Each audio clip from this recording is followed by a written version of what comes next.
నమస్కారం, welcome to CM today. నేను మీ మధు. తెలంగాణ ప్రభుత్వం ఈ రోజు ఒక మహత్కర కార్యానికి అయితే శ్రీకారం చుట్టింది. ఇక తెలంగాణ ప్రభుత్వం అభివృద్ధి దిశగా పరుగులేస్తుందని చెప్పొచ్చు. ఇక కృష్ణా నదికి ఎగువన ఆంధ్రప్రదేశ్ ప్రభుత్వం ప్రాజెక్టులు కడుతుంటే కేసీఆర్ నాయకత్వంలోని నాటి బీఆర్ఎస్ ప్రభుత్వం ఆ ప్రాజెక్టులకు సహకరించిందని, దాని కారణంగానే ప్రస్తుతం రాష్ట్ర ప్రజలు ఇబ్బందులు ఎదుర్కొనే పరిస్థితి ఏర్పడిందని డిప్యూటీ సీఎం బట్టి విక్రమార్క అయితే అన్నారు. ఇక సోమవారం పాలేరు రిజర్వాయర్ యూటి పనులు పూర్తి చేసుకొని పొలాల్లోకి నీళ్లు వదిలే కార్యక్రమంలో మంత్రి పొంగులేటి శ్రీనివాసరెడ్డితో పాటు డిప్యూటీ సీఎం కూడా పాల్గొన్నారు. ఈ సందర్భంగా ఆయన మీడియాతో మాట్లాడారు. కాంగ్రెస్ ప్రభుత్వాలు ఈ దేశ రాష్ట్ర భవిష్యత్తు గురించి దూరదృష్టితో ఆలోచించి భవిష్యత్తు తరాలకు మేలు జరిగేలా పెద్ద ఎత్తున సాగునీటి ప్రాజెక్టులు నిర్మించడం మూలంగానే ప్రజలకు ఈనాడు సమృద్ధిగా నీళ్లు ఇవ్వగలుగుతున్నామని తెలిపారు. ఇక రాష్ట్రంలో ఏర్పడిన తర్వాత అంటే ప్రత్యేక రాష్ట్రం ఏర్పడిన తర్వాత ధనిక రాష్ట్రంగా బీఆర్ఎస్ కు ఈ రాష్ట్రాన్ని అప్పగిస్తే రాష్ట్ర ప్రయోజనాలను కాపాడకుండా ఇక్కడ ప్రజలకు భారంగా మారేలా నాటి ప్రభుత్వ నిర్ణయాలు తీసుకుందని కూడా డిప్యూటీ సీఎం అయితే ఆరోపించడం జరిగింది. ఇక బీఆర్ఎస్ చేసిన తప్పిదాల మూలంగా జూరాల శ్రీశైలం మధ్యలో రాయలసీమ లిఫ్ట్ కట్టడం మూలంగా సాగర్ ఎడమ కాలువలో 2 జోన్ పరిధిలో వచ్చే ఖమ్మం జిల్లాకు పెద్ద ఎత్తున ఇబ్బంది ఏర్పడిందని, ఇక మొదటి జోన్ లోని నల్గొండ జిల్లాకు కొంతమేర ఇబ్బంది ఏర్పడిందని కూడా డిప్యూటీ సీఎం వివరించడం జరిగింది.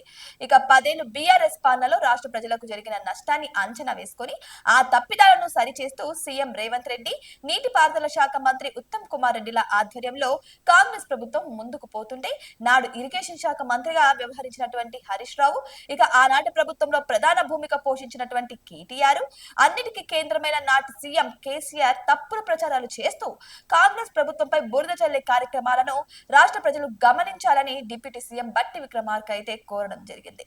ఇక గత వానాకాలంలో పెద్ద ఎత్తున వచ్చిన వరదలతో దెబ్బతిన్న సాగర్ ఎడమ కాలువ పైపులు ఇక మరమ్మతులు చేసి యుద్ధ ప్రాతిపదికన నీటిని అందిస్తున్నామని కూడా తెలియజేశారు. ఇక కాంగ్రెస్ అంటేనే బహుళార్థక సాధక ప్రాజెక్టులు, ఇక వ్యవసాయం, కరెంటు అని ఆయన చెప్పుకొచ్చారు. ఇక రైతులకు అండగా ఉండేది కేవలం కాంగ్రెస్ ప్రభుత్వమే అని కూడా చెప్పారు. ఇక రాష్ట్రంలో 60% జనాభా ఆధారపడిన వ్యవసాయ రంగానికి కాంగ్రెస్ ప్రభుత్వం పెద్దపీట వేస్తుందని కూడా తెలిపారు. రాష్ట్రాన్ని అన్నపూర్ణగా విత్తన భాండాగారంగా మారుస్తున్నామని కూడా నీటిపారుదల వ్యవసాయ శాఖ రంగ అభివృద్ధికి ప్రజాప్రభుత్వం కట్టుబడి ఉంటుందని కూడా డిప్యూటీ సీఎం చెప్పుకొచ్చారు. ఇక పాలేరు ఆయకట్టు కింద ఉన్నటువంటి 2,55,000 ఎకరాలకు ఎడమ కాలువ ద్వారా 400 క్యూసెక్ల సాగునీరు విడుదల చేశామని మంత్రి పొంగులేటి శ్రీనివాసరెడ్డి అయితే వెల్లడించడం జరిగింది. ఇక గడిచిన సంవత్సరంలో వరదలకు జిల్లాలలోని అనేక ప్రాంతాల్లో పాటు పాలేరు మెయిన్ కాల్వ తెగిందని, వాటన్నిటిని సీజన్ అయ్యాక రీప్లేస్ చేస్తామని కూడా చెప్పారు. ఇక అంతేకాకుండా కృష్ణా బేసిన్ లో కూడా వరద వచ్చిన కారణంగా మొదటి పంటకు డోకా లేదని, సాగర్ లో కూడా నీరు సమృద్ధిగా ఉందని చెప్పుకొచ్చారు. ఇక కాంగ్రెస్ ప్రభుత్వం మేనిఫెస్టోలో పెట్టిన విధంగా రైతులకు ఇచ్చిన అన్ని వాగ్దానాలకు అమలు చేస్తామని, ఇక కాంగ్రెస్ ప్రభుత్వం ఎప్పటికీ రైతుల పక్షపాతిగానే ఉంటుందని కూడా వెల్లడించడం జరిగింది పొంగులేటి శ్రీనివాసరెడ్డి.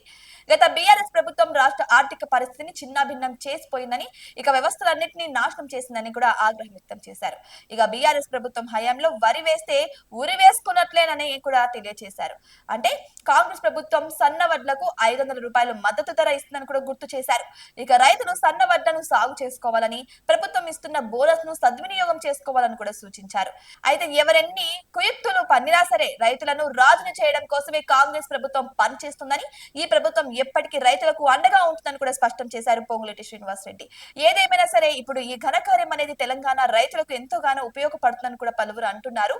సో ఇదైతే ఒక మంచి కార్యం అనే చెప్పొచ్చు. మరి ఇంకా ఫ్యూచర్ లో ఎటువంటి పథకాలను అమలు చేస్తారో, ఎటువంటివి ఇక ప్రజలకు అందుబాటులోకి తెస్తారని కూడా అందరూ వెయిట్ చేసి అయితే చూస్తున్నారు. ఇవి వాటి అప్డేట్స్. మరిన్ని అప్డేట్స్ కోసం మా ఛానల్ ని సబ్స్క్రైబ్ చేసుకోండి.